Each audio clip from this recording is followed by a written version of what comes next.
二人の兄弟、두 형제、島崎藤村。1、えのきの実。皆さんはえのきの実を拾ったことがありますか？あの実の落ちている木の下へ行ったことがありますか？あの香ばしい木の実を集めたり食べたりして遊んだことがありますか？ 1. 팽나무 열매. 여러분은 팽나무 열매를 주운 적이 있습니까? 그 열매가 떨어져 있는 나무 밑에 간 적이 있습니까? 그 향긋한 나무 열매를 모으거나 먹으면서 논 적이 있습니까? そろそろあのえのきの実が落ちる自分でした。二人の兄弟はそれを拾うのを楽しみにして、まだあの実が青くて食べられない自分から、早く赤くなれ、早く赤くなれ、と言って待っていました。슬슬 그 팽나무 열매가 떨어질 무렵이었습니다. 두 형제는 그걸 줍는 걸 기대하며 아직 그 열매가 파래서 먹을 수 없을 때부터 빨리 빨개져라, 빨리 빨개져라 하면서 기다리고 있었습니다. 二人の兄弟の家には奉公して働いている正直ないいおじいさんがありました。このおじいさんは山へも木を切りに行くし、畑へも野菜を作りに行って、何でもよく知っていました。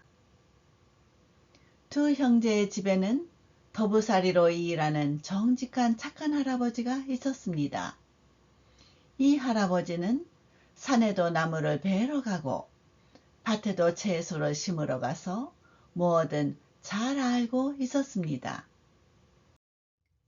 このおじいさんが兄弟の子供に申しました。まだえのきの実は渋くて食べられません。もう少しお待ちなさい。とそう申しました。弟は気の短い子供で、えのきの実の赤くなるのが待っていられませんでした。이 할아버지가 형제인 아이에게 말했습니다. 아직 팽나무 열매는 떫어서 못 먹어요. 조금만 더 기다려요. 라고 그렇게 말했습니다. 동생은 성질이 급한 아이여서 팽나무 열매가 붉어지는 걸 기다릴 수 없었습니다. おじいさんが止めるのも聞かずに駆け出していきました。この子供が木の実を拾いに行きますと、高い枝の上にいた一羽のカシドリが大きな声を出しまして、早すぎた、早すぎた、と泣きました。할아버지가 말리는 것도 듣지 않고 뛰어나갔습니다. 이 아이가 나무 열매를 주우러 갔더니 높은 가지 위에 있던 언치새 한 마리가 큰 소리를 내며 너무 빨랐어, 너무 빨랐어 하고 울었습니다.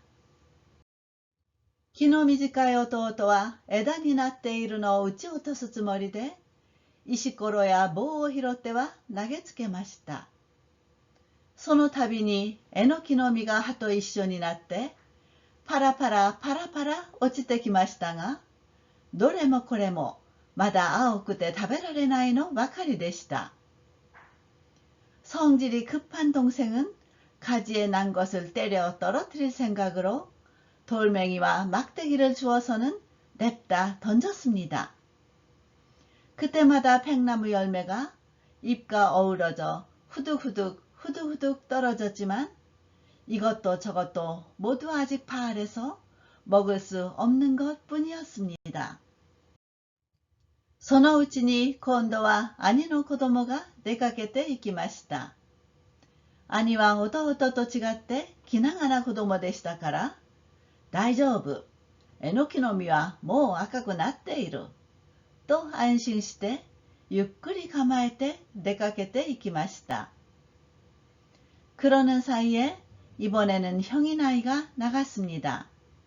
형은 동생과 달리 느긋한 아이여서 괜찮아, 팽나무 열매는 벌써 붉어져 있어 라며 안심하고 천천히 대비하고 나갔습니다.兄の子供が木の実を拾いに行きますと、高い枝の上にいた菓子鳥がまた大きな声を出しまして、遅すぎた、遅すぎたと泣きました。형인 아이가 나무 열매를 주우러 가니까 높은 가지 위에 있던 얹히새가 또 큰 소리를 내며 너무 늦었어, 너무 늦었어 하고 울었습니다. 気長な兄はしっきりと木の下を探し回りましたが、赤いえのきの実は一つも見つかりませんでした。この子供がゆっくり出かけていくうちに、木の下に落ちていたのをみんな他の子供に拾われてしまいました。느긋한 형은 끊임없이 나무 밑을 찾아다녔습니다만 붉은 팽나무 열매는 하나도 찾지 못했습니다. 이 아이가 천천히 나가는 사이에 나무 밑에 떨어져 있던 것을 모두 다른 아이가 주워버렸습니다. 二人の兄弟がこの話をおじいさんにしましたら、おじいさんがそう申しました。一人はあんまり早すぎたし、一人はあんまり遅すぎました。ちょうどいい時を知らなければ、いいえのきの実は拾われません。私がそのちょうどいい時を教えてあげます。と申しました。두 형제가 이 말을 할아버지에게 했더니 할아버지가 그렇게 말했습니다. 한 명은 너무 빨랐고 한 명은 너무 늦었어요. 적당한 때를 모르면 좋은 팽나무 열매를 주울 수 없습니다. 내가 그 적당한 때를 가르쳐 주지요. 라고 말했습니다. ある朝、おじいさんが二人の子供に、さあ、早く拾いにおいでなさい。ちょうどいい時が来ました。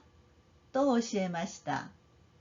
その朝は風が吹いて、えのきの枝が揺れるような日でした。어느 날 아침, 할아버지가 두 아이에게 자, 어서 주우러 나가세요. 딱 좋은 때가 왔습니다. 라고 가르쳐 주었습니다. 그날 아침은 바람이 불어 팽나무 가지가 흔들리는 날이었습니다. 二人の兄弟が急いで木の下へ行きますと、菓子鳥が高い枝の上からそれを見ていまして、ちょうどよい、ちょうどよい、と鳴きました。두 형제가 서둘러 나무 아래로 가자 얹히새가 높은 가지 위에서 그것을 보고 있다가 딱 좋아, 딱 좋아 하고 울었습니다. えのきの下には赤い小さな玉のような実がそこにもここにもいっぱい落ちこぼれていました。二人の兄弟は木の周りを回って拾っても拾っても拾いきれないほどそれを集めて楽しみました。팽나무 아래에는 붉은색 작은 구슬 같은 열매가 여기에도 저기에도 가득 떨어져 있었습니다. 두 형제는 나무 주위를 돌며 주워도 주워도 다 주울 수 없을 만큼 그걸 모아 즐겼습니다. 菓子鳥は首をかしげてこのありさまを見ていましたが、なんとこのえのきの下にはいい実が落ちていましょう。たくさんお拾いなさい。ついでに私も一つご褒美を出しますから、それも拾っていってください。と言いながら、青い符の入った小さな羽を高い枝の上から落としてよこしました。얹히새는 고개를 갸웃거리며 이 모습을 보고 있었습니다만 정말 이 팽나무 밑에는 좋은 열매가 떨어져 있지요. 많이 주어요. 내친 김에 나도 상을 하나 줄 테니 그것도 주워가세요. 라고 말하면서 푸른 반점이 있는 작은 깃털을 높은 가지 위에서 떨어뜨려 주었습니다. 二人の兄弟はえのきの実ばかりでなく、カシドリの美しい羽を拾い、おまけにその大きなえのきの下でちょうどいい時までも覚えて帰ってきました。두 형제는 팽나무 열매뿐만 아니라 언칫의 아름다운 깃털을 주었고, 게다가 그 커다란 팽나무 아래에서 딱 좋은 때까지도 깨우치고 돌아왔습니다. 2. 釣りの話。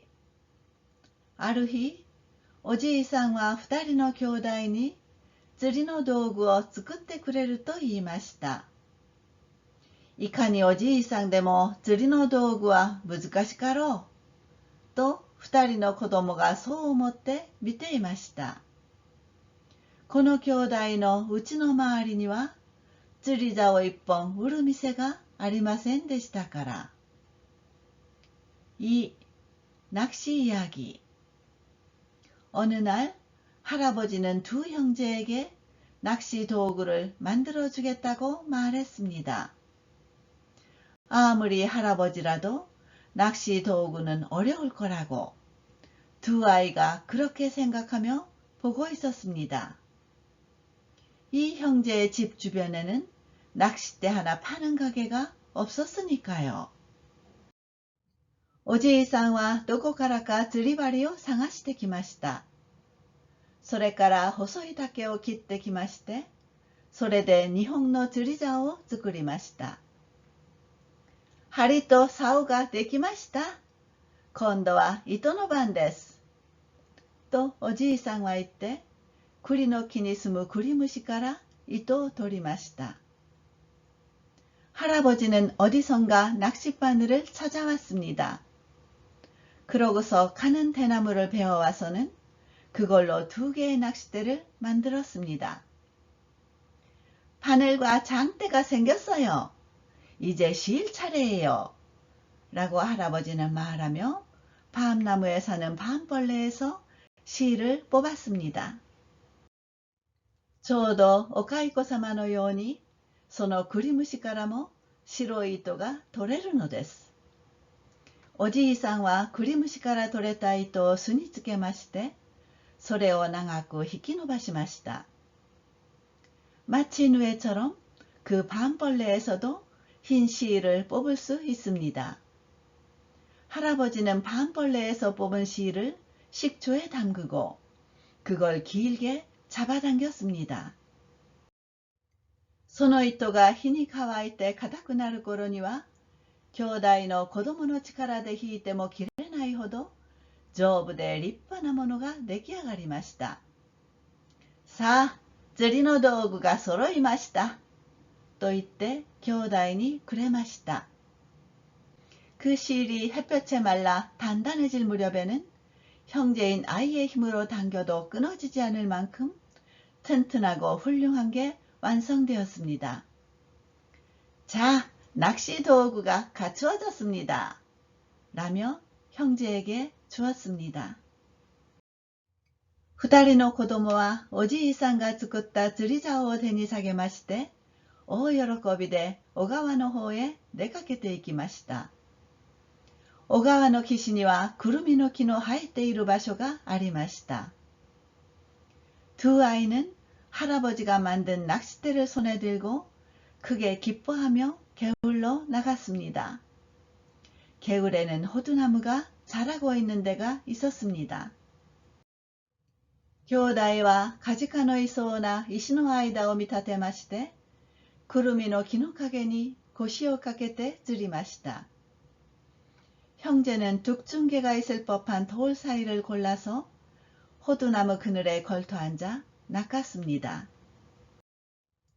半日ばかりこの二人の子供が小川の岸で遊んで家の方へ帰っていきますと、ちょうどおじいさんも木をいっぱい背負って山の方から帰ってきたところでした。 반나절쯤 이 두 아이가 개울가에서 놀다가 집으로 돌아가니 마침 할아버지도 나무를 가득 지고 산 쪽에서 돌아오는 참이었습니다. 釣れましたかとおじいさんが聞きますと、兄弟の子供はがっかりしたように首を振りました。賢いお魚は一匹も二人の釣り針にかかりませんでした。잡았습니까? 할아버지가 묻자 형제의 아이는 실망한 듯 고개를 흔들었습니다. 영리한 물고기는 한 마리도 두 사람의 낚싯바늘에 걸리지 않았습니다. その時、兄弟の子供はおじいさんに釣りの話をしました。兄はゆっくり構えて釣っていたものですから、釣り針に刺した餌はみんなカジカに食べられてしまいました。그때 형제인 아이는 할아버지에게 낚시 이야기를 했습니다. 형은 느긋하게 앉아서 낚시하고 있었기 때문에 낚싯바늘에 꽂은 먹이는 모두 둑중개가 먹어버렸습니다.弟はまたお魚の釣れるのが待ち遠しくて、本当に釣れるまで待っていられませんでした。つい水の中をかき回すと、カジカはみんな驚いて石の下へ隠れてしまいました。동생은 또 물고기를 낚는 게 기다려져서 정말로 낚일 때까지 기다릴 수 없었습니다. 그만 물속을 휘저었더니 둑중개는 모두 놀라 돌 아래로 숨어버렸습니다. おじいさんは子供の釣りの話を聞いて、正直な人の良さそうな声で笑いました。そして二人の兄弟にこう申しました。할아버지는 아이의 낚시 이야기를 듣고 솔직한 사람 좋은 듯한 목소리로 웃었습니다. 그리고 두 형제에게 이렇게 말했습니다. 一人はあんまり気が長すぎたし、また一人はあんまり気が短すぎました。釣りの道具ばかりでお魚は釣れません。한 사람은 너무 느긋했고 또 한 사람은 너무 성급했어요. 낚시 도구만으로 물고기는 잡히지 않아요.